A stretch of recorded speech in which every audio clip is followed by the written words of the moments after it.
आओ सीखे बे। Let's learn बे। बे के नीचे क्या होता है? एक नुक्ता। एक नुक्ता।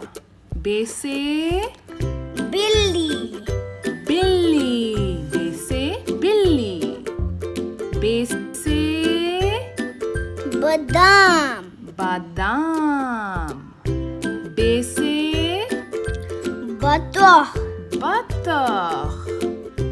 बे से बैंगन। बैंगन। बे से बाल्टी। बाल्टी। बे से बादल। बादल। और बे से बारिश। शाबाश। बे से बल्ब। बल्ब। बे से बंदर। बंदर। बे से बबलू की शर्ट पे क्या है? Button. Button. Write B. Start from the dot, go down, make a line, go up. बे की बन गई कश्ती। अब बे के नीचे कितना नुक्ता है? एक नुक्ता। बे के नीचे एक नुक्ता।